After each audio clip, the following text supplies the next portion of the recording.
नमस्कार दोस्तों, स्वागत है आप सभी का। दोस्तों आज मैं आपको बताऊंगी कि यम का दीपक किस प्रकार से जलाएं, क्या क्या सावधानियां रखें, इसमें क्या क्या नियम होते हैं और क्यों जलाना चाहिए और 99% लोग क्या गलती करते हैं। तो दोस्तों यम मृत्यु के देवता हैं और क्योंकि वो मृत्यु के देवता हैं इसलिए हम उनसे बहुत ज़्यादा भयभीत रहते हैं, इसलिए उनका पूजन हम कभी भी नहीं करते हैं। परंतु दोस्तों मृत्यु है तो हमारे जीवन का अंतिम परम सत्य।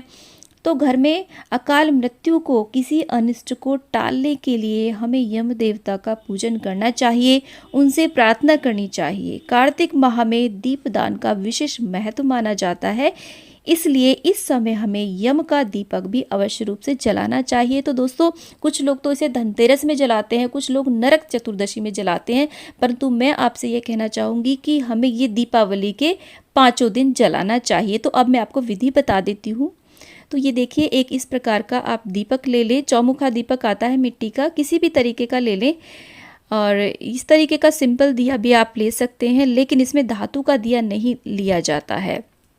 और इसमें जो मुख्य है दोस्तों वो है आटे का दिया। इसमें मेनली आटे का दिया ही यूज़ किया जाता है। तो आप आटे का दिया बनाते टाइम ये ध्यान रखें कि आटा आपको अलग से ही इसमें लगाना है। दिया बनाने के लिए इसको यूज़ किया हुआ आटा या फिर आप जिस आटे को यूज़ करने जा रहे हैं उसका आप यूज़ नहीं करेंगे। अगर आपको जौ का आटा मिल जाता है तो वो बहुत ही ज़्यादा शुभ माना जाता है। तो इस तरीके से आप टाइट आटा लगाएं और उससे दिया तैयार कर सकते हैं। दिया इतने बड़े साइज़ का होना चाहिए कि हमारा दीपक करीब करीब ब्रह्म मुहूर्त तक जल जाए, और इतना भी बड़ा ना हो कि वो सुबह तक जलता रहे, क्योंकि दोस्तों इस दीपक को हमें जलते हुए नहीं देखना चाहिए और बुझते हुए तो बिल्कुल भी नहीं देखना चाहिए। तो आप अपने अनुसार देख लें। तो हमें कुछ सामग्री की आवश्यकता होती है इस दिए को जलाने के लिए। पूजन करने के लिए रोली, अक्षत, चंदन, हल्दी, ये सब हमें ज़रूरत होगी। मौली की ज़रूरत होगी, और एक हमें कौड़ी चाहिए, और कुछ सिक्के चाहिए, कुछ मिष्ठान हो, तिल हो, और कुछ पुष्प हमें चाहिए, और एक जल का लोटा हमें इस पूजन के लिए आवश्यक होता है। तो दोस्तों रोज़ एक नया दीपक हमें प्रज्वलित करना होता है। तो यहाँ पर हम एक बात मैं आपको बता दूं कि ये जो दिया होता है ये तेल का ही जलाया जाता है, चाहे आप सरसों के तेल का जलाएं या फिर आप तिल के तेल का जलाएं। तो जो आप दिया यूज़ करेंगे वो एक नया दिया यूज़ करेंगे, चाहे वो आटे का बनाएं चाहे वो मिट्टी का आप दिया यूज़ करें। अब देखिए, एक चौकी बिछा लें, उसके ऊपर आप अच्छे से रंगोली बना लें। स्वास्तिक बना लिया है मैंने, वहाँ पर दिए को स्थापित कर दिया है।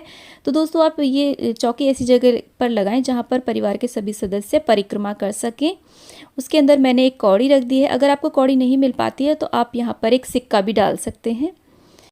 इसके बाद हम दीप को प्रज्वलित कर देंगे और इसके पश्चात हम इसे यमराज का स्वरूप मान करके इसका अच्छी प्रकार से पूजन करेंगे। तो दोस्तों कुछ लोग तो इस दीपक को यहीं पर प्रज्वलित कर लेते हैं जहाँ पर हम पूजा करते हैं, और कुछ लोग इसको चौखट पर जाकर ही इसको जलाते हैं। तो जैसे आपके यहाँ परंपरा होती हो। तो अब मैंने देखिए रोली, अक्षत, चंदन, हल्दी आदि सभी से इस पर टीके लगा दिए। इसको अच्छी प्रकार से हम पूजन करेंगे, अक्षत अर्पित कर देंगे।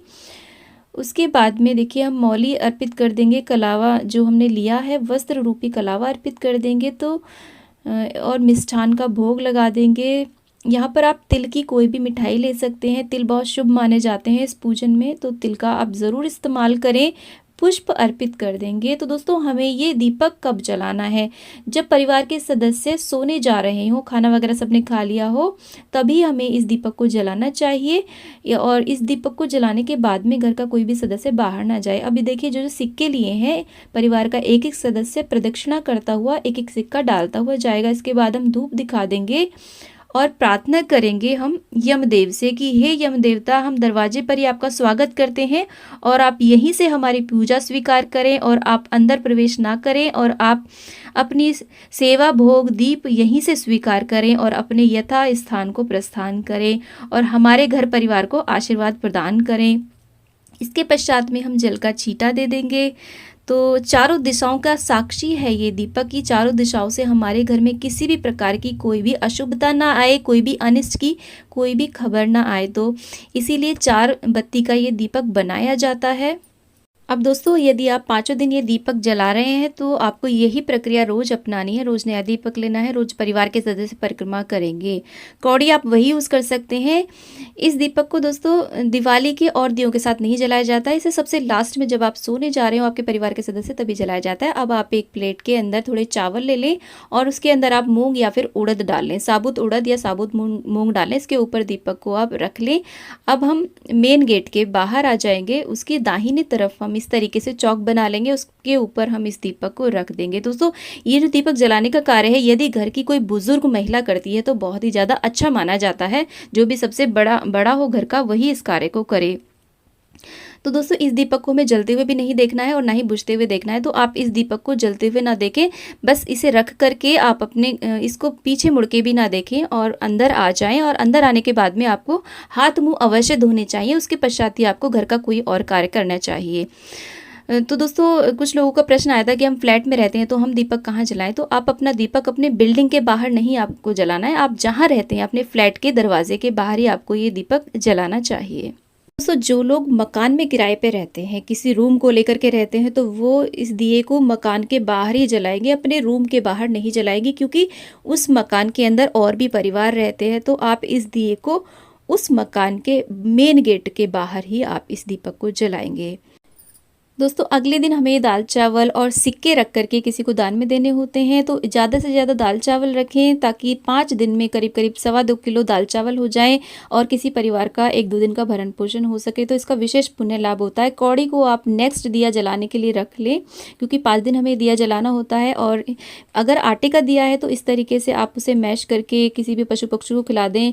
यदि कोई इन दाल चावल को लेने वाला नहीं है तो आप किसी पशु पक्षी को भी खिला सकते हैं। मिट्टी का दिया है तो आप उसे रीयूज ना करें, नया दिया ही आपको लेना होता है। तो दोस्तों उम्मीद करती हूँ कि वीडियो आपको ज्ञानवर्धक लगा होगा। वीडियो अच्छा लगा है तो लाइक करें, चैनल पर नए तो चैनल को सब्सक्राइब।